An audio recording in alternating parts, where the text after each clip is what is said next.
এটা? তো দেখো প্রথমে ডেন্সিটি দিয়ে দিয়েছে, ঘনত্ব বলে দিয়েছে। ঘনত্ব কত বলে দিয়েছে? ঘনত্ব বলে দিয়েছে 4 গ্রাম পার সেমি কিউব। ঠিক আছে? তো 4 গ্রাম পার সেমি কিউবটাকে আমরা কি করবো? এটাকে লিখবো 4 ইন্টু দেখো 1 গ্রাম বাই 1 সেমি কিউব লিখতে পারি না? হ্যাঁ, এখন 1 গ্রাম নেই, এখন কত গ্রাম হয়েছে? 100 গ্রাম। তাহলে এটাকে আমরা 100 গ্রামে যদি কনভার্ট করতে চাই তাহলে আমরা কিভাবে লিখতে পারি? 100/100 লিখবো, তাহলে 1 হবে না? হ্যাঁ, বুঝতে পারছো? লিখলে 1 হবে তো নাকি? আর এখানে কত আছে? 10 সেন্টিমিটার আছে না? তো 10 সেন্টিমিটারকে আমরা কিভাবে লিখবো? 10/10। হ্যাঁ, অপশনে 4 নেই তো, না করতে দাও। তারপরে এটাকে আমরা কিভাবে লিখতে পারি দেখো? এটাকে আমরা লিখতে পারি এরকম ভাবে। এতক্ষণ বলছে, ঠিক আছে, ইন্টু 100 এরকম করতে পারি বাই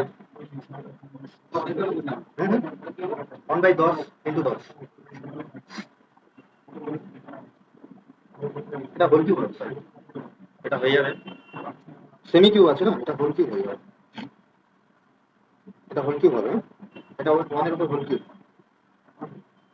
তাহলে এটা হয়ে যাবে 1/10 এর উপর হোল কিউব, আর এটা হয়ে যাবে কত? 10 কিউব। ঠিক আছে, কারণ এটা কি? এটা তো আয়তন, আয়তন হচ্ছে তোমার কিউব হবে। যদি কিউব হয় তখন আমরা এখানে আলটিমেটলি আমরা কি পাবো বলো? হুম, বলো।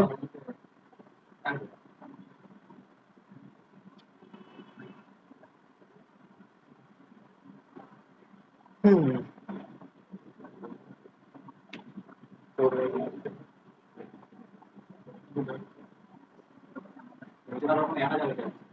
এটাকে আমরা উল্টে দিই 4/100, 4/100 ইন্টু এটা 1/10টাকে আমরা উপরে তুলে দিচ্ছি। ঠিক আছে, তাহলে হয়ে যাবে কত? এটা হয়ে যাবে তোমার 10 কিউব ইন্টু এটা হচ্ছে তোমার কি হবে? 100 গ্রাম বাই 10 সেমির উপরে হোল কিউব করে দিই একবার। তাহলে আলটিমেটলি আমরা কি পাবো এখানে? হ্যাঁ, দেখো দেখো এটা তাহলে কত হবে? এটা এখান থেকে আমরা কি পাবো? এখান থেকে আমরা পাবো এটা কি পাবো? এখান থেকে 40 পাবো না? 40। আর এটাই তো আসলে আমাদের ডি, এটাই তো ডি, তাই না? 40 ইন্টু ঘনত্ব পাবো, অর্থাৎ এটাকে আমরা লিখবো কিরকম হবে? 40 ইউনিট ঘনত্ব না এটা? হ্যাঁ, হ্যাঁ,